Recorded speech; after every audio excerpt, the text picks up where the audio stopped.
Tonight on the Case Files Minds of Madness, we delve into one of Alberta's most chilling cold cases, a mystery spanning 44 agonizing years. It is a story of a life brutally erased, a dedicated officer's pursuit of justice, and a technological breakthrough that finally gave a name back to the lost.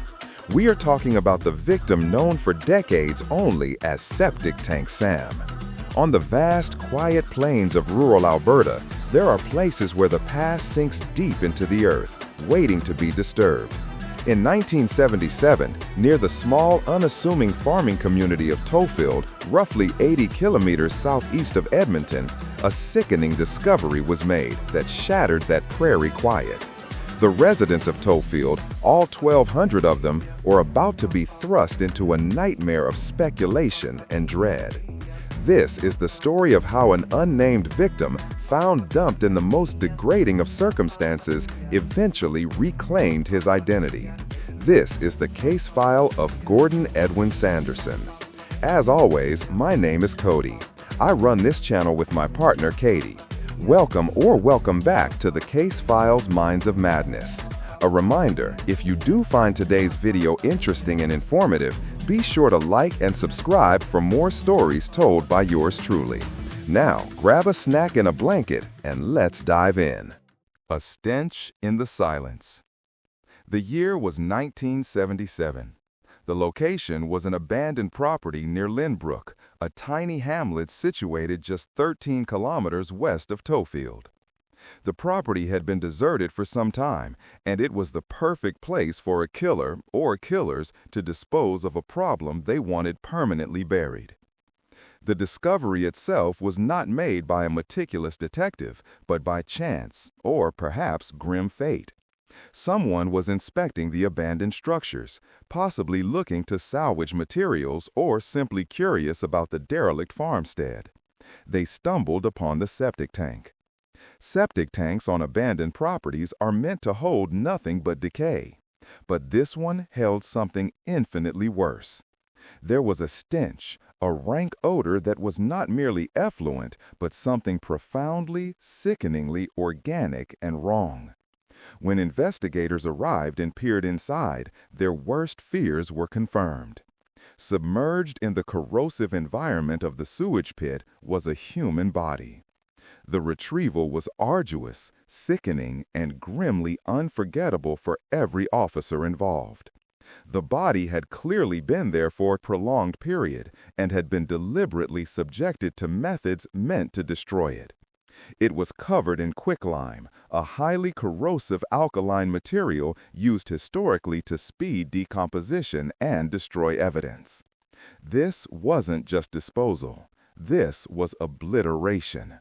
The perpetrators wanted this victim to disappear forever, to be dissolved into the earth and never identified.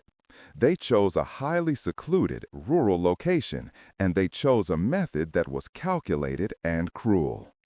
One of the officers who helped recover the body was Ed Lammerts, a man whose dedication to this case would become legendary and heartbreaking. Even then, standing at the edge of that dreadful hole, Lammerts felt a chilling premonition. He thought this man would never be identified. The body was carefully retrieved. The mystery had a location, a date, 1977, but it had no name. The victim was immediately dubbed Septic Tank Sam. The calculated cruelty.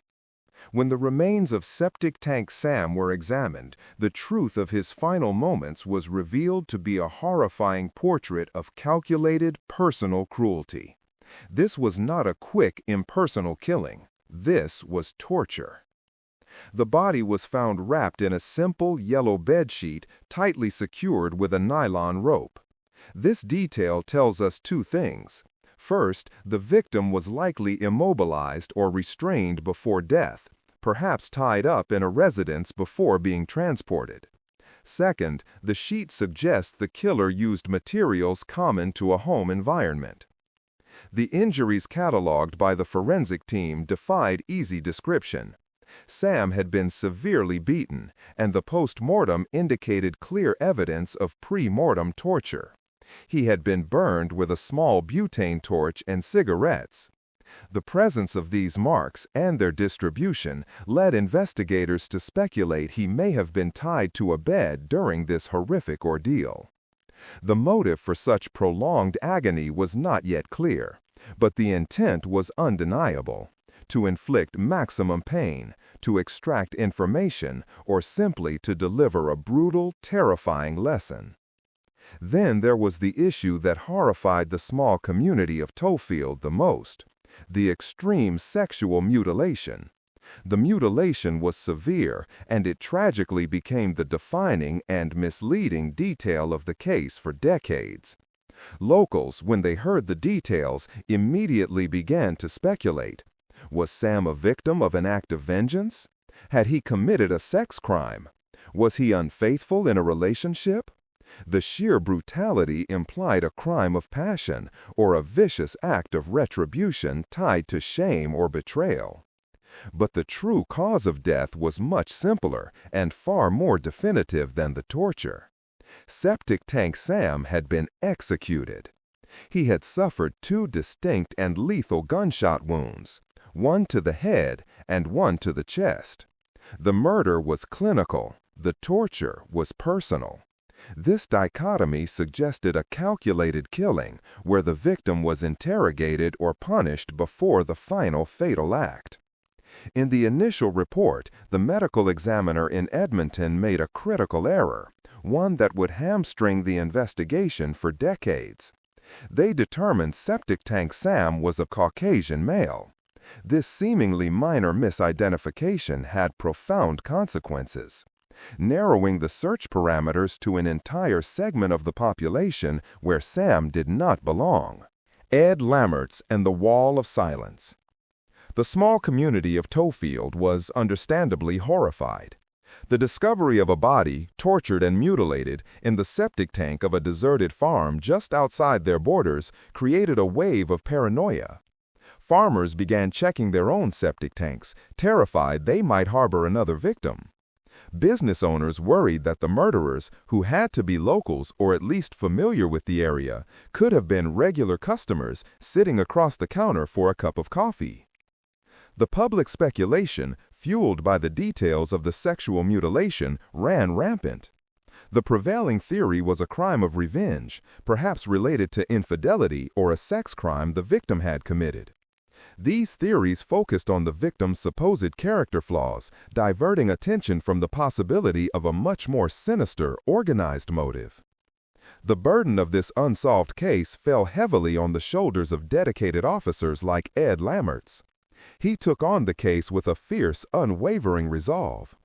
Lammerts understood that identification was the first, most crucial step to justice. He knew that if he could just give the victim his name back, the rest of the case might follow. The physical evidence was deteriorating, but one key piece remained: the victim's teeth. Lammerts was meticulous. He sent X-rays of Septic Tank Sam's unique dental structure to over 800 Albertan dentists. He published articles and photographs of the teeth in dental magazines, hoping a dental professional would recognize their handiwork. His efforts were unprecedented for a small-town case.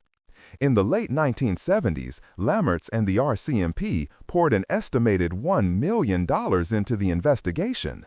Think about that. $1 million, nearly 50 years ago, dedicated to finding the identity of one unidentified man. This was a monumental commitment, a testament to the belief that every victim deserves to be named. But the wall of silence surrounding Sam was absolute. The dental match never came. The local tips dried up. The quicklime and the elapsed time had done their work, effectively erasing every trace of identity.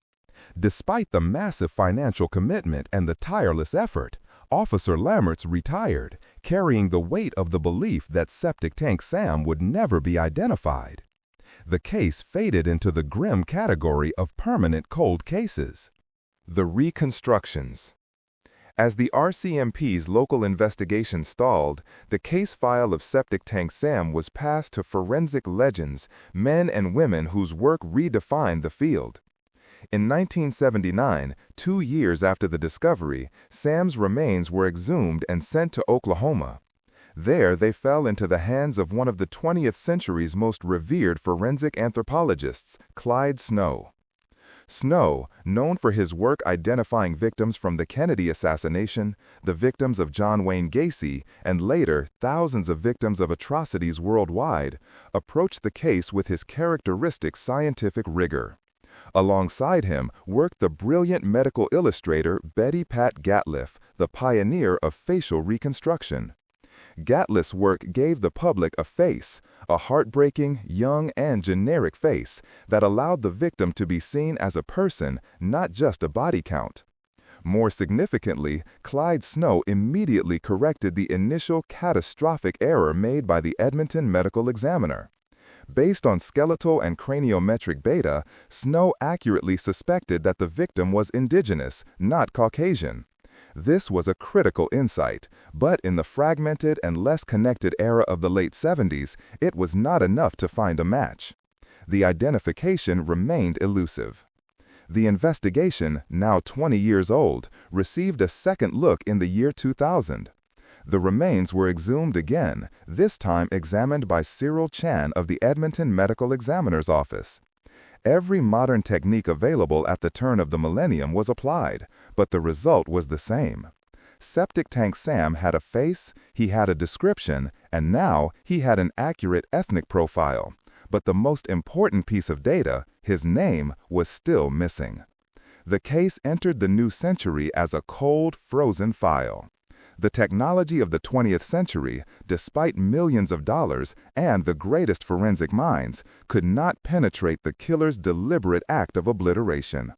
Lammert's original fear, that Sam would never be identified, seemed tragically confirmed. Genetic genealogy and Gordon Sanderson. But science does not stand still. Decades of investigative failure would ultimately be undone by one of the greatest technological advances in forensic history, genetic genealogy. This technique allows law enforcement to create a genetic profile from DNA, upload it to public genealogy databases, and search for distant relatives, building a family tree backward in time to pinpoint the victim's identity. Sometime before 2021, the Alberta RCMP submitted the remaining DNA evidence from Septic Tank Sam to Othram Inc., a private laboratory based in the Woodlands, Texas, specializing in the forensic resolution of cold cases. They took the degraded, decades-old DNA and built the profile that every previous investigator had dreamt of. In January 2021, the unimaginable happened. The search was successful. A match was made. After 44 long years, Septic Tank Sam finally had a name. The case immediately shifted from a cold Jane Doe file to an active homicide investigation. On June 30, 2021, the Alberta RCMP held a virtual press conference to publicly announce the identification. The victim's name was Gordon Edwin Sanderson. He was a 26-year-old Indigenous man from Manitoba who had been living in Edmonton at the time of his death in 1977. He was a victim of the 60 scoop, a reality that added another layer of tragedy to his life and death. His bones carried an older secret, evidence of an unspecified illness he had suffered around the age of 5. To confirm the match, police used the DNA of Sanderson's older sister. After more than 4 decades of waiting, the family finally received the answers that Lammert's and $1 million of investigation could not provide. The family was able to provide the police with a final, heartbreaking detail about Gordon's last communication. The last time Gordon Sanderson had spoken to his family, he had mentioned that he was going to visit his brother in Calgary. He never made it. Instead, he was tortured, executed, and dumped in the remote Lynbrook septic tank. The Edmonton Connection. With an identity finally established, the RCMP could now focus on the true motive and the identity of the perpetrators. Gordon Sanderson's life was not a mystery. He was an Indigenous man from Manitoba, living in Edmonton, navigating struggles with addiction, and with a history of minor police interactions. He was not the anonymous saint or the unknown sexual predator the community had feared. He was a man with connections to the rougher elements of the city. The current police investigation theory paints a clear picture. Gordon Sanderson was killed by associates of his who were involved in various criminal acts in Edmonton. Let's re-examine the brutality through this lens. The extreme, prolonged torture, the beating, the cigarette burns, the butane torch, was not necessarily an act of passion, but often in the criminal underworld a form of interrogation or retribution. A debt unpaid, a confidence betrayed, a theft committed. The torture was the punishment, the gunshots were the execution. The mutilation, though shocking, may have been part of this horrifying ritual, a message sent to others in their circle, warning them of the consequences of crossing the wrong people. The viciousness, which once suggested a personal betrayal, now suggests a professional warning. And what about the dump site? Why transport the body 80 kilometers to a remote abandoned property near Tofield? This detail remains a critical piece of the puzzle. It strongly implies that at least one of the associates or killers had a specific, intimate knowledge of the Lindbrook area. They knew that old septic tank was there, abandoned, ready to be a silent final grave.